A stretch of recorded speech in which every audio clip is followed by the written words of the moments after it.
if you notice that last season, we didn't have an audience. They didn't have an audience because it was the tension, because Martin couldn't be not only the set, but he couldn't even be on the lot at the same time as Tisha was on the lot. So, a lot of us didn't see that stuff happening. I mean, we knew what was going on, that they couldn't be, but I wasn't there that fifth season, man. So I don't know what went on, because I think I only did that fourth season, and I don't think I did any episodes of the fifth season. If I did, I don't remember. But yeah, man, it was to the point where she couldn't be on the set and he on the set at the same time. Not well, they couldn't be on the lot at the same. She couldn't be on Universal lot when he was there shooting, and vice versa. So yeah, they just I don't know how they got into it or how they started. But it's funny, man. I never seen that, man. Now I used to see him and Carl, go back and forth sometime. Carl would say it'd be funny if I did it this way, if you did it that way. If it was my show, I'd do it. Bernie, I heard Martin, well, this ain't your show. So I heard that kind of stuff, but I never seen him and Tisha ever get into it. I never seen him and, I just seen him and the producers. And I ain't see that. I heard it because they was in the back room. But nah, man, people say that, but I only could speak on what I saw. See, I wasn't on Martin every day, man. I was on there every now and then. When they said action, just chilling. When they say cut, catch y'all tomorrow. That was it, man. So I didn't see none of that. I was way away from that. I'm glad too, because I wouldn't even want to talk about it if I was there. But what happened between them, I think they patched it up now. So they patched it up, came together for a reunion, and we was in the reunion. We did the reunion show, man. That was like family all over again. Everybody was cool, joking, laughing, hugging. So it wasn't, I guess that beef that they had, man, they squashed that. So Martin and Cole would get into it? Oh yeah. Yeah. Him and Martin used to clash sometimes, man, but I think it was creative differences. It wasn't, I don't know if it was anything personal. It was, creative differences, man. I mean, Carl been in the game probably longer than Martin. And Martin been in the game, he was way up there in the game. And so they used to clash over creative ideas, man. Carl might think it's funnier this way. Martin might say, no, it's funny that way. And then they start saying, well, hey man, for my show, well, it ain't your show. So do it my way. And like that, yeah, that's how yeah. So I don't know if it was personal or not, but Carl could tell you different, but it could have been. But then if you try to, overpower the guy, you can't overpower the guy. If you the guy, you do what I tell you to do. To me, this show been around 3 years, 4 years, and, is successful. So what I'm doing must be right, But if something was funny and Martin liked it, he used it because the fifth flow wasn't on there. It's supposed to be the fifth flow. And I just put my hand up with the fifth flow. I did like that. And Martin, Martin was like, why everybody laughing when you do that? They say, well, you can't see he's doing the fifth flow, man. But he holding up 4 fingers. Martin couldn't see it. He said, well, don't do it like that. Do it like that. He said, you could see it like that. So when I did it like that, he's like, that's funny, man. That's funny. So, there was something that wasn't in the script that he approved of. That he said, that's cool. Let's do it like that. Then the words that I used to play, Martin, that's from Texas, man. So he me being from Texas, they couldn't write the stuff that I would say. So I would say the things that I say, then they put it in the script. So they have it in the script a certain way, but the way I say it, they have to go back and redo it to make it seem like they wrote it. But you couldn't write the way Bruh Man spoke. So the way I spoke, Martin was like, cool, man. He said, you did it. When you came, a lot of people came in audition, but you put that flavor in there that I liked. He say, so yeah, man, we might have you back. And that's how that went down. So if it was something that you did that he liked, he cool. And if it was something that you did that he didn't like, he'll let you know. I like that, man. But yeah, that's crazy, man. That Tisha and Martin, they couldn't even be on the same lot. Nah, man, not that last season, man. They couldn't be on the same line.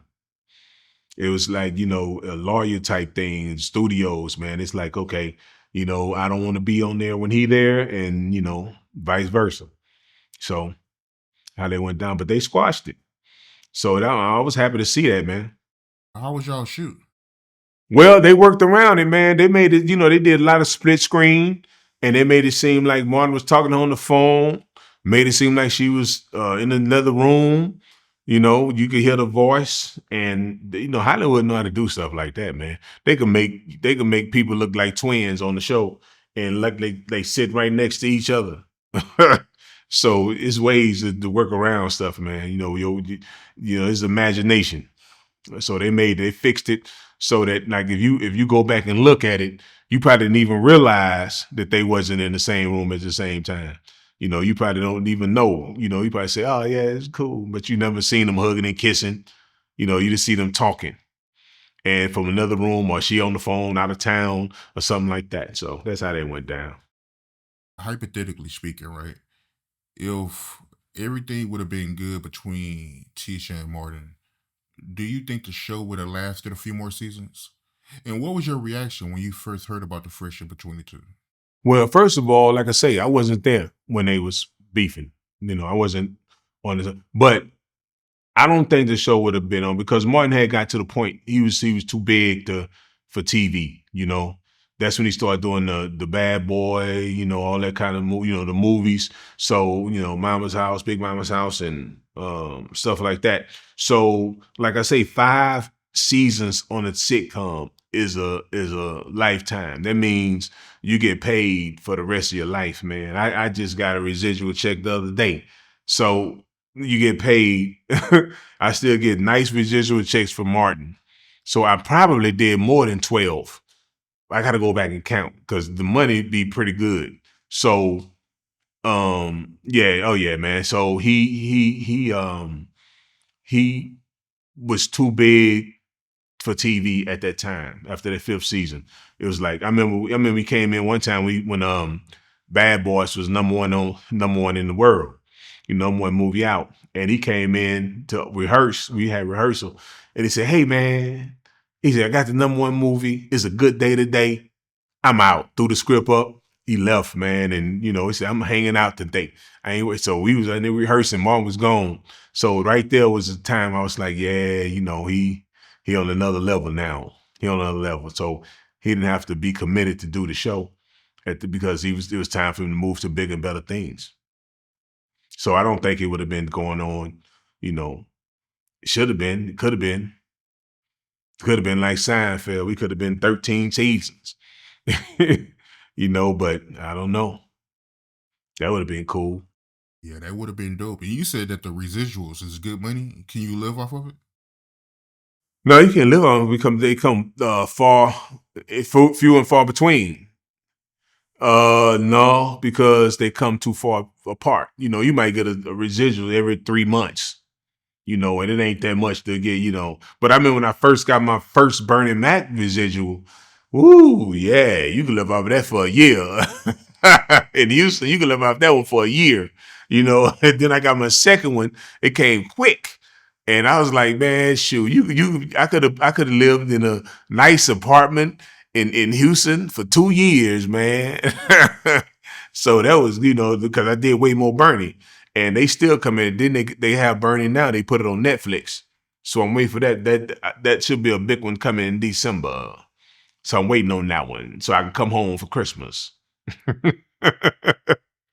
So yeah, you get paid, man. You get residual checks, man. Sometimes, like I've done so many things, man. I've done ER and NCIS, Bones, Parkers, Veronica Mars, Caroline in the City, so many other shows that I've done, but I'm known for the Martin Show. So, I get a lot of residual checks from here and there, and it keep gas in the car. So it's cool with me. Yeah, there's a lot of things that I've done, man. I've done so many things, but that Martin thing, that's what they know me for. They know me for the Martin. And that's cool. I'm good with that. I'm proud of it. Barry White, who's from Galveston, Texas. Barry White said, if you're in the music business, man, and you make one hit song, it's a lifetime, man, because a lot of people, man, spend a lot of time in this business not getting recognized. But if you get one hit song and somebody recognize you and know you from that, he said, man, you'd have made it. So I feel, if I die today, man, hey, I've done something that I'm proud of doing. It enabled me to travel all over the world, been to like 20 different countries, doing comedy. Because after the Martin show, that's when I started doing comedy. And I'm an actor acting like a comic. I can make you laugh about 45, 50 minutes. After that, you better come see about me. But it's all good, man. I've been all over the world, man, doing this. And it's because of the Martin show.